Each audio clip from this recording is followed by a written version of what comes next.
He's an infamous Miami Casanova, adored by celebrities. There was Madonna, Jennifer Lopez, Sofia Vergara. People were entranced with him. He was the king of South Beach. But he's hiding a dark secret. He was aggressive, violent. His drug of choice was rage. And his famous friends can't protect him from his past. He put the gun up to her face. He pulled the trigger. This poor girl, she's soaked in her own mother's blood. It was a horrible death. He was a guy who got away quite literally with murder. In-depth, insightful, in a class of its own. It's America's leading journal, Vanity Fair. Contributing editor Susanna Andrews learns the truth behind the disco inferno.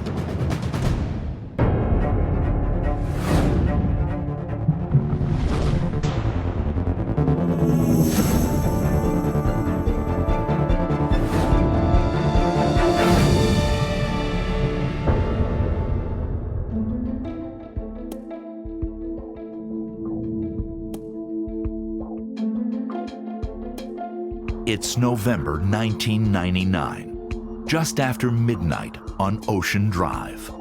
That's when the dance clubs start to heat up. It's this beautiful paradise. The beach, the sky, it's just endless, gorgeous blue, and all the pastels of the hotels and open-air restaurants. It's devoted to pleasure. Nightlife is the heartbeat of South Beach, and no one makes its heartbeat faster than Chris Pacello. He's in his early 20s and he's a superstar. Chris Pacello takes over the nightclub business in South Beach. This is when South Beach was Ibiza. You know, people were going there just to party and just to hang around with the beautiful people. And Chris Pacello was the king of the beautiful people.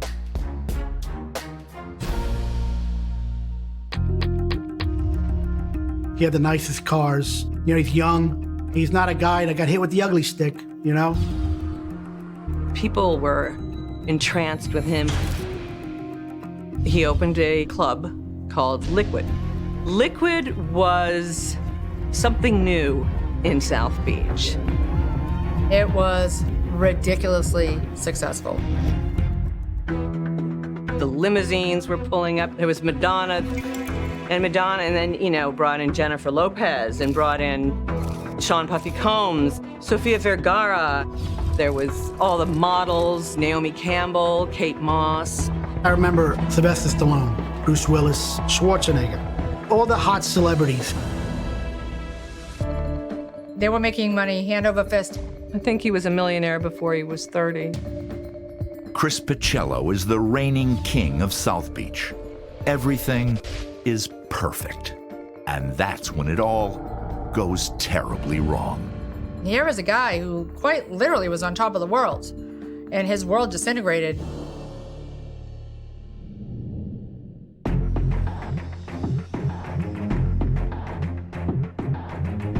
It was on the evening of February 18th in 1993. I remember it was a very, very cold February day. It was a lovely section of Staten Island, and out of the blue comes this car with these young men. There were 4 people in the car that day. Behind the wheel, an ambitious young thug known to his friends as the Binger. He got the nickname because he liked to binge on crime. Anything from fighting to robbing ATMs to stealing cars. If you stole 1 car, he'd steal 3. If you robbed the ATM, he'd rob 4. There was no crime too small, and there was no master plan too outlandish for him to try. And on this February night, the Binger has plans for a big score. He masterminded a home invasion. The Binger, he's behind the wheel, he is the wheelman. Tommy Reynolds is in the passenger seat, he's the gunman. They have Mikey Yamini sitting in the back seat along with a guy named Jimmy Clandra. They were in their early 20s. The four young men are looking for the home of Sammy Shemtoff, a local businessman, and his 46-year-old wife, Judith. That night, Judith Shemtoff was making tea for herself and her husband in their beautiful home. By February 1993, Judith and Sammy Shemtoff had only been married, I think, less than a year. My mother, she met him on a blind date that was set up by his daughter. They got along very well. They had a nice marriage. They had a nice time together. Each has 3 grown children from previous relationships. Judith's daughter, Arlen, asked us to hide her identity to spare her children uncomfortable questions about the case. She raised us by herself. She worked full-time. She was always there for us for everything, though. I don't know how she did it with 3 kids, but she always did. Nothing was more important to her than her children. And everyone who knew her knew that. She was just a beautiful person, inside and out. Judy Shemtoff is now finally living the life that she felt like she deserved. And she thinks that all is well in her world. After years of struggling as a single mother, Judith's life had never been better. And then... It was just an ordinary day. I had plans that I had made to go to the movies with a childhood friend of mine. Around 8 o'clock, I was getting ready to go. I was upstairs in my bathroom drying my hair, and my mother and Sammy were sitting at the table, and the doorbell rang, and my mother went to go answer it because she thought it was my friend who she's known, since we were little.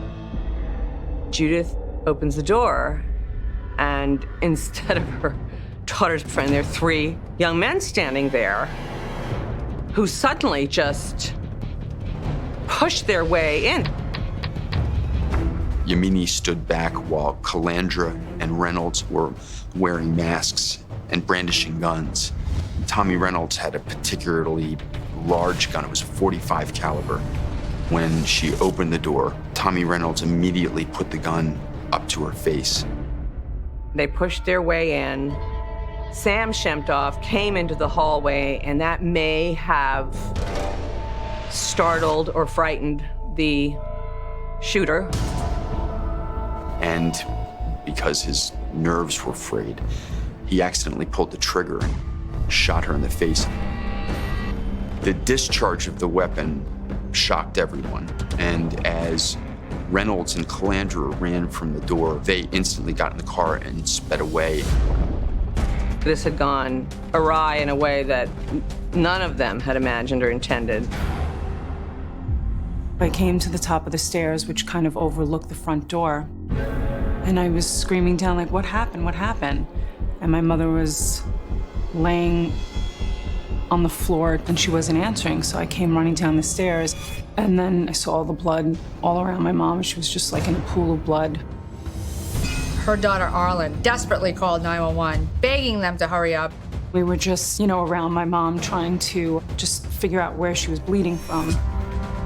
This poor girl, with her hair still damp, she thinks it's gonna be a normal day, and within minutes, she's soaked in her own mother's blood.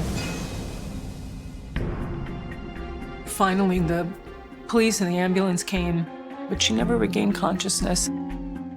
The police asked us if, there would be anyone who would want to harm her in any way. There was no way that someone would have purposely wanted to ever hurt her. It didn't make any sense.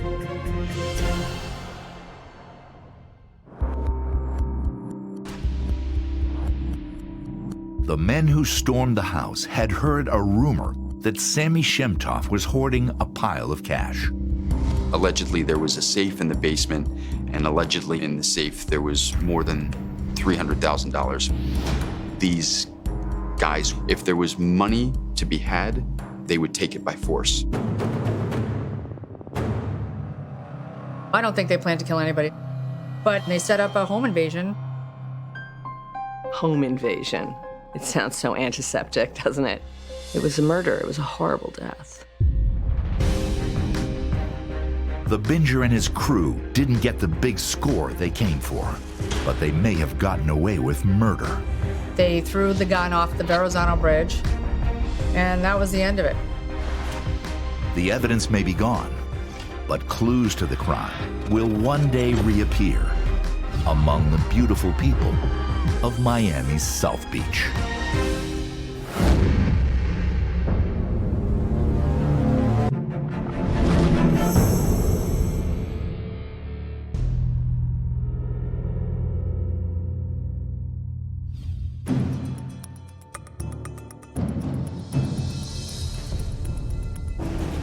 Racing away from Staten Island towards Brooklyn, 4 men in a Mercury sedan speed across the Verrazano Bridge. They throw a handgun into the waters below. One of them just shot Judith Shemtoff in the face as she stood at the door of her Staten Island home. Her husband, Sammy Shemtoff, and her daughter, Arlen, can't understand what just happened or why. It was just such a difficult situation to begin with. The person who's always been there for you and always taken care of you, it's truly unimaginable because I didn't just lose my mother, I lost my best friend.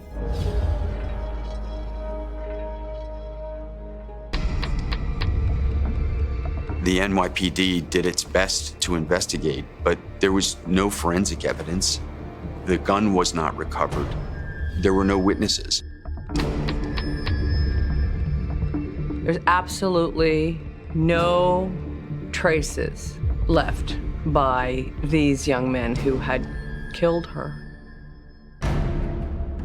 The family was intensely investigated because there was a suspicion that it may have been an inside job. They investigated Judith's former boyfriend, but he took a lie detector test. Just to rule out that he would do anything to harm her, and he did nothing. Sammy also told the police that he'd had some kind of conflict with his ex-wife about money. That angle ended up nowhere. Desperate to learn who killed his wife, Sammy Shemtoff makes a public plea for help. Sammy put up a reward for any information that anyone had. $15,000, leading to the arrest of Judith Shemtoff's killer. But nothing ever happened.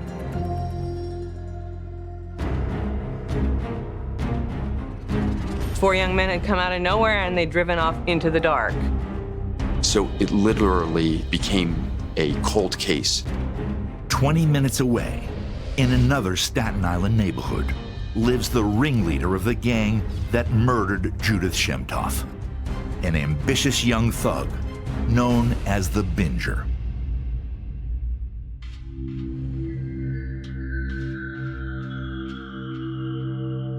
The Binger's real name is Christian, the son of George and Marguerite Ludvigsen. Chris was born and definitely raised in a section of Brooklyn that was very heavily Italian, and he was the second of 3 sons. His father worked in nightclubs and I think had a criminal record. George Ludvigsen, he got shot a few times, and he got hooked on painkillers, and a lot of Chris's childhood might have been marred by his father's drug addiction. Chris would tell people that his father was dead, but he literally wanted nothing to do with his father and hated his father. When he was about 16, the family moved to Staten Island across the Verrazano Bridge. They settle into a townhouse on Mercury Lane, in a neighborhood where members of New York City's prominent crime families live.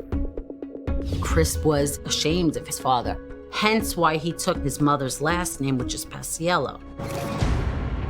Also because it was an Italian last name, and Ludvigsen is a German last name, and he wanted to be deeper in and more affiliated with the Italians. Chris drops out of high school and starts hanging out with the wrong crowd in the largely Italian neighborhood, looking to make some easy money. He had trouble at home, he had trouble with his father. The mob was right there. Chris Pacello soon starts working for the men who run the neighborhood. To his mob friends, Chris Pacello is an earner. An earner in the mafia life is somebody that brings money to the table. Plain and simple, money. And the more money you get, the better you looked at in the family.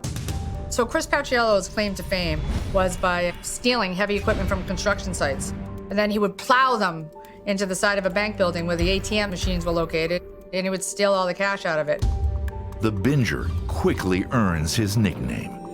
He was certainly a criminal entrepreneur in Brooklyn and Staten Island. He was a bubblegum gangster, a wannabe.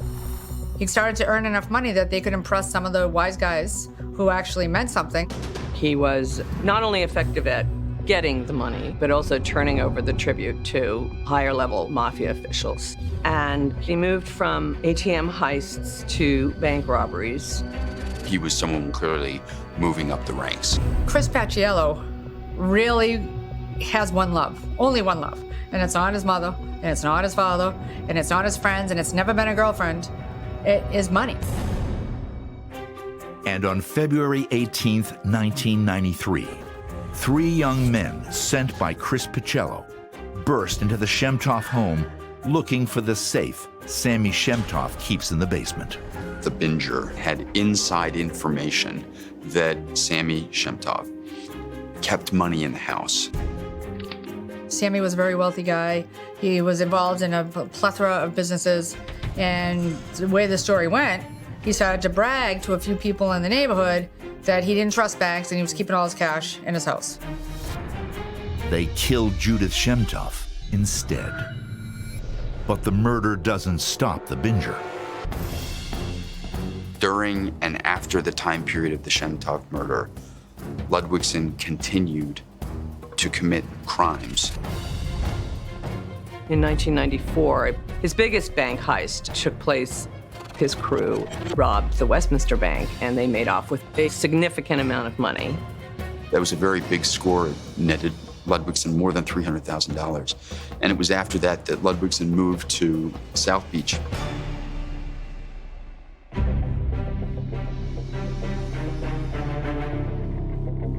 It's Labor Day weekend when Chris Paciello arrives in South Beach, Miami. He's here to invest his big score and revive a rundown nightclub financed by the mob. It was actually a club called Mickey's, which had been partly owned by Mickey Rourke. It was a shabby club. It was sort of a dive. Mickey Rourke was not very good at the nightclub business, was not making a lot of money. Paciello buys the club from Mickey Rourke and his partner and gives it a new name. Paciello opened his first nightclub, appropriately named Risk. Paciello is partners with a Staten Island associate, a successful nightclub promoter and drug dealer. Chris Paciello hooked up with a very well-known nightclub king named Lord Michael Caruso. Michael Caruso, he brought talent down to Florida from New York, and the music was, you know, sort of cutting edge for Miami at the time. I think there was a hip-hop night before there were hip-hop nights. In the beginning, Chris was behind the scenes. He wasn't really making a big pomp and circumstance about himself because he was new to that particular game. Chris Paciello was in the shadows on Risk. His partner was the public face of Risk. Risk is the hot club in South Beach for a few months, but quickly fades. Paciello and Caruso have a falling out. Now, Risk was a risk, apparently, because it wasn't making a lot of money. It didn't do as well as he had anticipated, so then there was a fire and it burnt down. 6 months after he'd opened it, it burnt to the ground. Investigators concluded or believed that it was arson, but they had no idea who'd done it. And Ludwigson got a fairly large insurance payment. It's enough to start another club. And 24-year-old Chris Paciello doesn't need Mike Caruso anymore. He's found someone else who has the social connections he really needs. Ingrid Caceres was the daughter of a very wealthy Cuban-American businessman. Ingrid grew up in the nightclubs of South Beach. She also was a little pixie of a club celebrity herself. Ingrid Caceres was very, very well known and very well established in the South Beach area. She had an A-list of celebrity friends.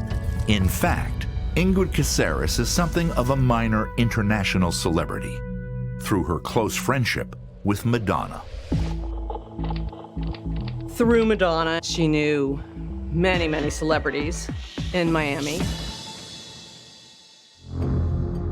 He's very calculated in everything he does. He always had a vision. He never envisioned himself as a kid from Brooklyn. He always saw himself as something larger than life. He was an opportunist, and he was smart enough to take advantage of the opportunities that life handed him. Chris Pacello loves to bask in the limelight of Miami's hottest social scene. No one knows about the Binger, that thug from Brooklyn with the criminal past. Pacello is now the king of South Beach. But in trendy Miami, nothing lasts forever.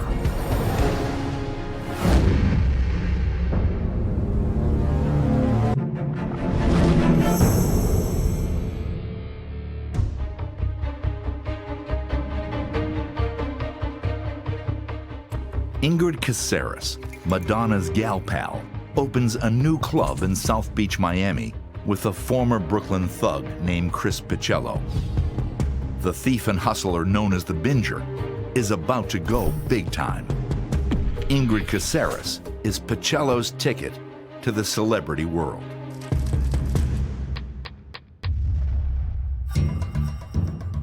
Chris hired Ingrid to design and promote his club, Liquid.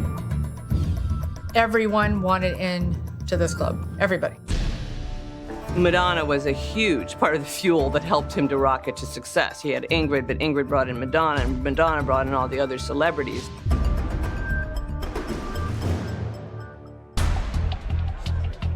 Opening night, the Klieg lights were flashing through the sky, the limousines were pulling up. It was quite a crowd. Anybody who was anybody wanted to get into Ingrid and Chris's club and have their picture taken. If you couldn't get into Liquid, you might as well not go to South Beach. Chris, this time around, did not keep in the background. He was out there in the open. He was very charming. Instead of being the Binger from Staten Island, he was starting to make his own brand. In the process of reinventing himself, Chris had a lot of help from Ingrid Caceres, and she revamped his wardrobe, remade him completely. Dress, manners, how to behave, everything. He was this sexy bad boy. I'm a little bit cynical about these things. There are some people that like being around bad people, moths around a flame, where there's an allure, an attraction, a danger to being around someone who's in the life. People could see that there was a very rough edge to Chris Pacello. Chris is still in touch with a lot of the mob associates that he knew in New York. People knew he was a tough guy, and they loved that about him. He's not much of a talker, so he gives an air of mystery, and that's something that women, especially for years, have liked about him. People could project onto him what they wanted him to be. Women definitely wanted to be with him. There's just no question about it, you know? He had a series of very beautiful girlfriends. He dated Jennifer Lopez. Nikki Taylor was another high-profile person. The longest relationship he had was with Sofia Vergara.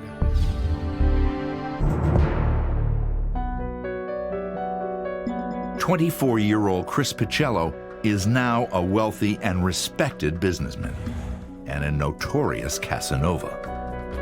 But Love Majeski, a former girlfriend from Staten Island, remembers him very differently. I was just a young girl falling in love with what I thought was this impressive guy was gonna rescue me. And he has a really great way of playing the hero, the knight. I made a grave mistake in believing in this person. And at that time, he was beginning to put his hands on me. Anytime he would have a bad mood or something went wrong, he would take it out on me. And it was aggressive, violent. He was a very big, very powerful guy. If he fought you, you weren't gonna win. And he was a thuggish guy. He had this hair trigger temper. Here's a guy in a very expensive suit running around a packed nightclub, and at the slightest provocation, he could flip out. There was a celebrated case where Mr. Universe, no small guy, Mike Quinn, was at his club and got into a beef, and Chris broke a bottle over his head. He was sued for that in civil court, but it was determined that Chris was acting in self-defense. It was one of the many times that Chris Paciello let his anger get the best of him. He probably should have had the bouncer do it. People knew that Chris could be very violent in a fight. And he beat up people in his clubs who behaved badly.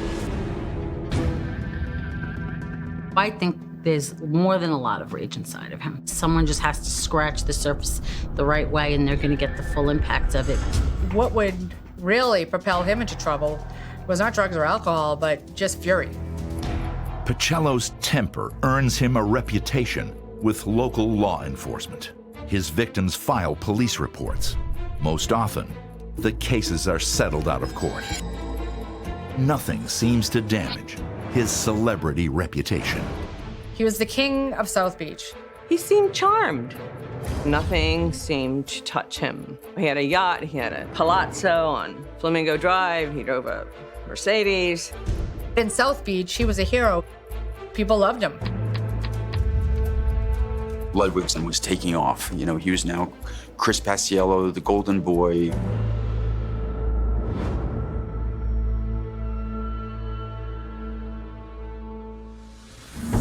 Two years after Liquid opens, Paciello hires Andrew Doler, a Miami Beach patrolman and former Brooklyn cop, to beef up security. I was working the club in uniform in an off-duty capacity. Chris would show up, him and I started talking, and we kind of hit it off. Andrew is from the home country, Brooklyn, so they bond over that. Chris is really taken in. He not only has a source into the Miami Beach Police Department, but he has a new friend. Chris was a guy that, definitely you could hang out with. Very, very nice guy. If he didn't like you, different story. He had that mean streak in him. Doler offers Paciello more than friendship. He provides inside information about impending drug raids at the club. This made Chris feel like a big shot, like he had a cop on the take, just like the old bosses in Brooklyn. And for him to have a cop who's legitimate, sell his shield, sell his badge, was huge. Doler's loyalty is put to the test when a party promoter who worked at Liquid turns on Paciello. A partner of his went out on his own and opened up this mega club right down the block. And Chris, he was very upset about it. He's like, "We've got to take care of this guy." He wanted me to help kill this guy. I want him whacked, is what he says. And I tell him, "Look, I'll take care of it."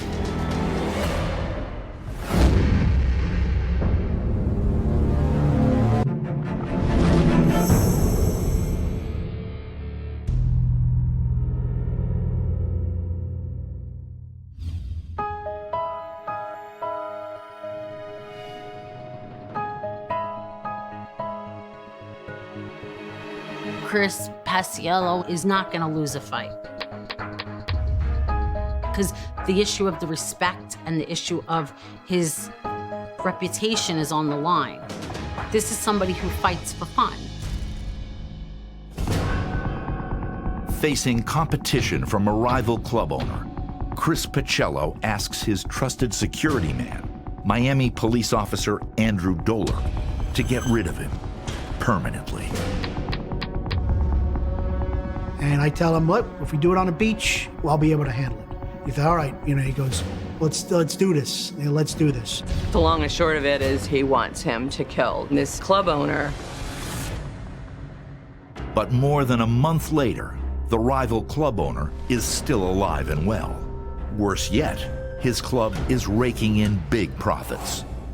As it turns out, a rival club is the least of Chris Pacello's problems. The FBI, they had been trying to nail Chris Pacello. He was into money laundering, drug dealing, that he had been associated with mafia families up in New York. They couldn't get anybody inside. They couldn't get an undercover in. He always sniffed them out. After tracking Pacello for 6 years, the FBI investigation is hitting a dead end. Searching for some way to get inside the club, investigators learn about another tough Brooklyn guy who happens to be a Miami cop. The FBI brings Patrolman Andrew Doler in for a little talk. I figured, okay, they're just picking my brain. I said, why don't you take a cop and portray him as a dirty cop? It's never been done before. And they looked at me like I just split the atom. They said to me, okay, when can you start? And I'm like, whoa, I'm not doing this. My boss kind of talks me into it. What Chris doesn't know is that Andy Doler, former NYPD detective, is actually working undercover for the Miami Beach Police Department and the FBI. Doler spends the next 2 years getting closer and closer to Pacello, a savvy player who doesn't let his guard down easily. It was a constant cat and mouse game to see what kind of person I was in the beginning, or if I was, wearing a wire. We were always meeting in places that were loud, getting in a pool or going to a strip club. Andy Doler fit the bill. He looked like he could have hung around just as easily in Brooklyn as he did in South Beach. Dealing with a guy who has a tendency to be violent and, more importantly, is beholden to the most violent people on the planet. There were many times where I felt I was in danger. It just didn't hit me until I was home. Didn't hit me till I was in bed. Andy Doler got so close to Chris that Chris introduced him to Allie Boy Persico, boss of the Colombo family, which is unheard of in those kind of circles. Allie Boy Persico, a notorious and ruthless gangster. Where there is money to be made, the mob comes and wants a piece. Ludwigson was actually giving Persico a regular cut of the proceeds of liquid. Chris called me up and said, let's go on a boat trip. We head up north, the intercoastal, to a bar right on the water. And as we're pulling up, I can see Alphonse Persico. I know exactly who he is. So, unbeknownst to Chris, the law is getting close. Now that I was meeting with heads of mafia families, it's a big major break in the case.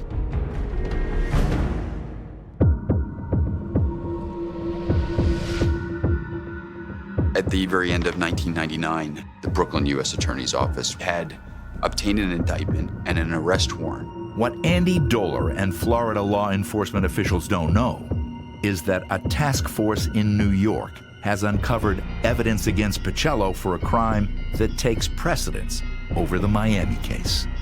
Things began to unravel for Chris Pacello. Members of his old crew identify Chris Pacello as the getaway car driver who planned the botched break-in that resulted in the murder of Judith Shemtoff. 7 years after she died was the first time I heard anything about it, that they knew who it was. It made me sick to my stomach that this guy was living this great life, making tons of money, having a party every night after he had been involved with my mother's death. He began to get a really distinct sense that his past could eat him alive. Chris Pacello, South Beach nightclub king, had been unmasked as Christian Ludwigson, low-life gangster. He was facing possibility of life in prison. He started out by pleading not guilty. Chris has no felony convictions. We knew that the government was investigating. They've done everything they can to try to find something. And as it stands right now, they have found nothing. The defense attorney defend him as this upstanding businessman and philanthropist who didn't have any mob ties whatsoever, and how dare you. This was a very hotly contested case. The Brooklyn thug known as the Binger had always escaped punishment. Now the king of South Beach, Chris Picello intends to beat the law one more time. But will his famous friends be able to help him this time?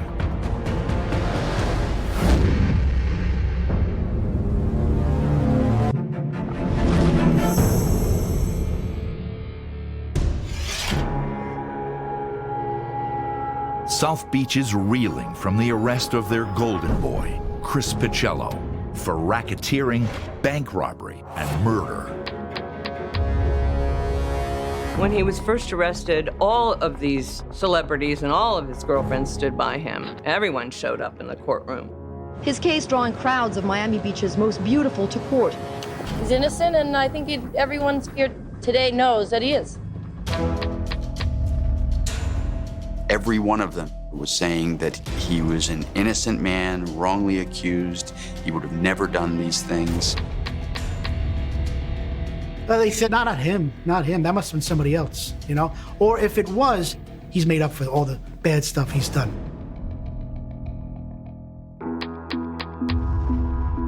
You throw around enough money and people will just simply close their eyes to what it is you're doing. But there's a family out there that lost their mother. And whether or not he pulled the trigger himself, he had to answer for it. For Judith Shemtoff's family, justice may finally be within reach. He went to Miami and opened up all these clubs and became like this big, important person, but not even giving it a second thought that he took my mother's life and ruined people's lives in the process. Picello continues to insist he is innocent until just before his trial is scheduled to begin. That night, he went in and started talking. He flipped, pleading guilty and becoming a government witness. Chris rolls on everybody, his bosses, his friends, his underlings, and before long, he took down some of the biggest names in organized crime. He ratted out members of 3 of the 5 New York City crime families, including Alphonse Persico, allegedly very senior member of the mafia, an alleged Don who was eventually convicted and is spending his life in prison. In return, Chris got a reduced sentence. Here's a guy that might have done life. He was ultimately sentenced to 7 years and served about 6 and change. 2 of the men who invaded the Shemtoff house, Jimmy Calandra and Michael Yamini, also cooperate and receive lesser sentences. Tommy Reynolds, the man who shot Judith Shemtoff, pleads guilty to murder. Chris put Tommy Reynolds away for life. Tommy Reynolds was first sentenced to life in prison, and I thought that was too good for him. He ultimately got 37 years, and if he gets out of jail at all, will be a very old man. Is that justice? I'm not sure. I hope that the family feel it is. He said that it was an accident. He was sorry that he did it. He didn't mean to do it. It doesn't change what he did. I don't feel bad for him. He took someone's life for no reason. He should be in prison for the rest of his life.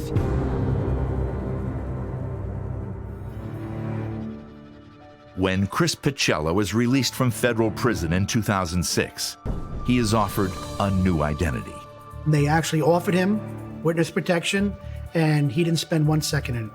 He couldn't stand it and came out. No one thought he would live. The Mafia code is, if you rat, you die. But Chris Picello doesn't go into hiding. He returns something of a hero to South Beach, where he was welcomed shockingly with open arms. How is it that Chris Picello is still breathing? He gave up big names. You know, I think that's one of the most astonishing parts of this story, that he lived. He didn't suffer the punishment that you would have expected the mob would inflict on an informant. It's a conversation I have a lot with some of my friends from the NYPD. So he didn't give up, low-level drug dealers who were working for the mafia. He gave up serious players. And yet he's strutting around South Beach and doesn't seem to have a care in the world. But it's completely inexplicable to me. You sort of had magic dust sprinkled on him there again, because it's as though nothing happened. So you have this man who pled guilty to racketeering and murder and bank robbery, and now he's living the life. His specialty is smoke and mirrors, just like the nightclub. When you go into a nightclub in the daytime, it's filthy, the bar is gross, it smells of booze, there's stains on the carpet. But at night, it's a whole different world. It looks magnificent, So smoke and mirrors is just the perfect, analogy for him. But mirrors crack and smoke fades. He is who he is. That'll never change. He still was involved in killing an innocent woman for no reason. I don't think he's remorseful about what he did. Is it possible he's a changed man? 100%. Did he find God in prison? A lot of people do.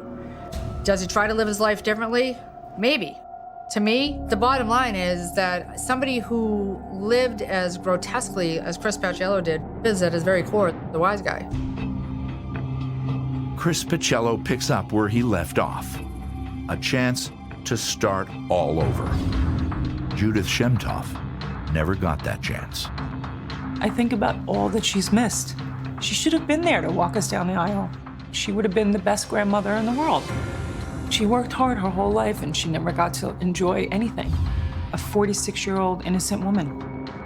My last vision of her was bleeding to death. It's not something that you could just wipe out of your memory. It's something that will always be with me.